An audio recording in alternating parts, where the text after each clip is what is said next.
अच्छा, अब बच्चे जो हमारा ये सेक्शन 26 है, वो है पनिशमेंट के बारे में। किस चीज की पनिशमेंट के बारे में? वेकेशियस एंट्री, सर्च, सीजर और अरेस्ट। जब पीछे हम लोग, पीछे जो सेक्शंस हम लोगों ने पढ़े हैं, उसमें हमने यही सारा कुछ पढ़ा है कि जो ये जो अथॉरिटी है जिसको वारंट इशू किए जाते हैं, इसमें under control of narcotic substance act कोई ऑफेंस कमिट होता है, वो एंट्री भी कर सकता है, सर्च, सीजर और अरेस्ट सब कुछ कर सकता है। लेकिन ये कि वो विकेशियस हो। ठीक है। अब वो जो है वो लीगल ना हो, तो फिर उसकी पनिशमेंट क्या है? अब वो कहते हैं कि any person empowered under section 20 और 21। अब सेक्शन 20 और 21 को एक दफा हम पीछे जाके देख लेते हैं कि वो क्या है। अब सेक्शन 20 और 20, जो सेक्शन 20 है उसके अंदर तो वो पावर है टू इशू वारंट। ठीक है, अब ये देखें, तो पावर टू इशू वारंट्स, ये 20 एंड 21 के अंदर है power of entry, search, seizure and arrest without warrant. ठीक है। तो अब ये कहते हैं इसमें सेक्शन 26 के अंदर कि क्या है, एनी पर्सन ई पावर्ड। अब वो जिसको वारंट इशू किया गया है और जिसको जो है वो विदाउट वारंट ये अथॉरिटी दी गई है कि उसने एंट्री भी करनी है, उसने अरेस्ट, सीजर, सर्च सब कुछ करना है। हु, एनी पर्सन इम्पावर्ड, वो इम्पावर्ड है who without reasonable ground of suspicion. ठीक है। अब उसको वारंट जारी किया जाएगा तो अंडरस्टूड है कि वो कुछ रीजनेबल ग्राउंड की बेस पर ही दिया जाएगा ना। अब वो कोई रीजनेबल ग्राउंड शको शुबहात की नहीं है, उसके बगैर एंटर होता है, सर्च करता है। ठीक है। और काज टू बी एंटर, या फिर एंटर होने की वजह बनता है, सर्च करता है किसी भी बिल्डिंग को, प्लेस को, प्रिमिसेस को, कोई जो अहाते को, किसी सवारी को, जगह को, इमारत को। ठीक है, उसमें। या फिर बी वकेशियसली एंड अननेसेसरली सीज, या फिर वो गैर कानूनी तौर पर या गैर जरूरी तौर पर किसी भी प्रॉपर्टी, किसी भी पर्सन की है, उसको कब्जे में ले लेता है on the pretence of seizing और searching of any narcotic drugs. यानी इस शकु शुबहात के बेस पर कि उसमें नारकोटिक ड्रग्स हैं या साइकोट्रॉपिक सब्सटेंस है या कंट्रोल सब्सटेंस है या कोई अनदर आर्टिकल है या कोई डॉक्यूमेंट है। ठीक है। उसको गैर कानूनी तरीके से उसमें जो है वो एंटर होता है और उसको कब्जे में ले लेता है वो। या फिर विकेशियसली एंड अननेसेसरीली डिटेन, या फिर उस बंदे को रोकता है, सर्च करता है उसकी, या फिर तलाशी लेता है, या फिर उसको अरेस्ट कर लेता है, शैल बी पनिश। तो वो एक्चुअल में वो जो पर्सन है, मेन पॉइंट इसका है कि उसकी जो पनिशमेंट है may extend to 3 years and shall also be liable to punishment which may extend to 25,000 rupees. ठीक है, मेन जो चीज है ना वो ये है।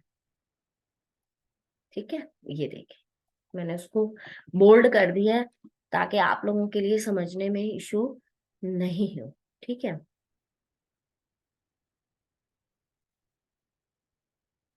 अच्छा, अब इसमें मेन पॉइंट्स जो है ना, वो मेन पॉइंट्स इसमें अगर हम निकालें इस सेक्शन के, तो सबसे पहले इसमें जो मेन पॉइंट है वो क्या है? सबसे पहले इसका जो मेन पॉइंट है वो ये है कि without reasonable grounds of suspicion. ठीक है। दूसरी, क्या करता है वो person? Enter, search any building, premises और conveyance without reasonable grounds of suspension. ठीक है। फिर वो क्या करता है? सीज करता है प्रॉपर्टी को, पर्सन या कोई, मतलब इस, या सर्च करता है किसके, या डॉक्यूमेंट के, अननेसेसरली या वकेशियसली। या फिर वो क्या करता है? डिटेन, सर्च और अरेस्ट करता है। ठीक है, अननेसेसरली और वकेशियसली। ठीक है। अच्छा, अब ये है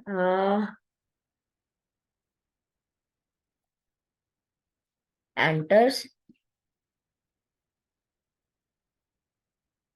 सर्च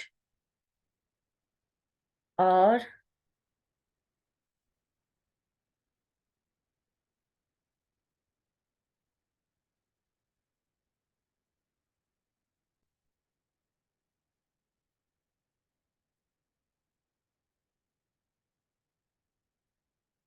पहली। दूसरा इसमें क्या करता है? दूसरा इसमें करता है कि सीज द प्रॉपर्टी।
ठीक है, एंट्री करता है, सर्च करता है और कॉस्ट रुपये एंटर करता है विदाउट एनी डाउट। ठीक है, reasonable doubt, without any reasonable doubt. ठीक है, या फिर सीज प्रॉपर्टी विकेशली या अननेसेसरली, जिसमें उसको लगता है कि भाई उसके अंदर कोई नारकोटिक ड्रग्स है, कोई साइकोट्रोपिक सब्सटेंस है, या कोई कंट्रोल सब्सटेंस है, या डिटेन, सर्च या arrest any person, any person vexatiously या फिर अननेसेसरली। ठीक है, अब ये जो 3 पॉइंट है ना, ये बहुत इंपॉर्टेंट है। अम्म,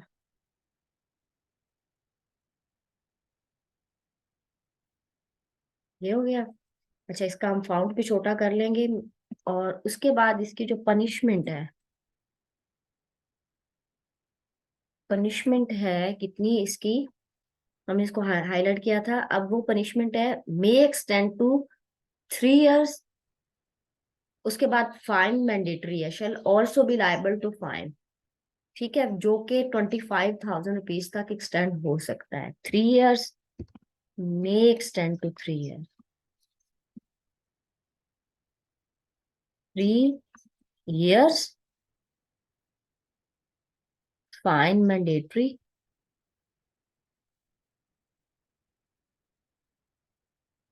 फाइन मैंडेटरी है, मे एक्सटेंड टू 25,000 रुपीज, ऐसा ही है। हाँ जी, 25,000 रुपीज।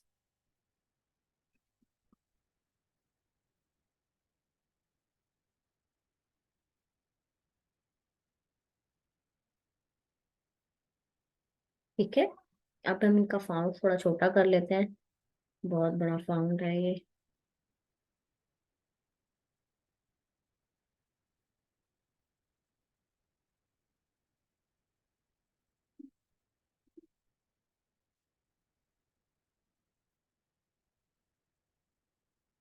चल, अब ये देखिए, हमने इसके मेन पॉइंट्स निकाल लिए हुए हैं। आप मजीद भी आप लोगों ने इसके ऊपर वर्क करना है, अगर आप लोगों को लगता है मजीद आपने इम्प्रोवाइज करना है, और वो पॉइंट जो है वो आपने क्लास में शेयर करने हैं, ग्रुप में शेयर करने हैं। अच्छा, अब उर्दू का बेयर एक्ट है, हम जरा उसमें भी देख लें कि उसमें क्या है। अब सेक्शन 26 है। अच्छा, अब वो क्या कहते हैं कि बिला जवाज दाखिला, तलाशी, जब्ती या गिरफ्तारी की सजा। ठीक है। अच्छा, अब यानी वकेशियस का मतलब होता है उसका मतलब होता है बिला जवाज। अच्छा, कोई भी शख्स जिसे दफा 20 या दफा 21 के तहत अख्तियार दिया जाए, जो शुबा की माकूल वजूहात के बगैर, ठीक है, किसी अमारत, मुकाम, अहाता या सवारी में दाखिल हो, या तलाशी ले, या दाखिल होने या तलाशी लिए जाने का बाइस बने। एक दूसरा, किसी नशा आवर दवा, जहन को मुतासर करने वाली शय, मंजबत शय, या इस एक्ट के तहत किसी जुर्म से मुतल्लक किसी दूसरी चीज या दस्तावेज को जब्त करने के बहाने से किसी शख्स की इमलाक को, ठीक है, प्रॉपर्टी यानी, को बिला जवाज या गैर जरूरी तौर से जब्त कर ले। ठीक है। या फिर जीम, किसी भी शख्स को बिला जवाज या गैर जरूरी रोके, तलाशी ले या गिरफ्तार करे तो वो इतनी मुद्दत के लिए सजाए कैद जो 3 साल तक हो सकती है और जुर्माना जो 25,000 रुपए तक हो सकता है का मुस्तवजब होगा। ठीक है। अब कोई इसमें मेरे ख्याल में मुश्किल वाली बात नहीं है, बड़ा आसान सा था जो कि हमने इसको कवर किया और मैंने पॉइंट भी निकालने की कोशिश की है। तो आप लोगों ने भी मजीद इसके ऊपर वर्क करना है, और अगर कोई जो है वो पॉइंट समझ ना आया हो तो आप लोगों ने जो है वो मेरे से डिस्कस करना है। और ये चीज ध्यान में रखनी है कि 20 और 21 के तहत उसको वो किया गया, तो वो उन कंडीशन के अंडर अगर ये सारा कुछ कर रहा है फिर तो ठीक है, लेकिन अगर वो कंडीशन फुलफिल नहीं हो रही तो फिर उसको 3 साल तक सजा हो सकती है और 25,000 रुपीज तक उसको फाइन हो सकता है। जज़ाकल्लाह खैर।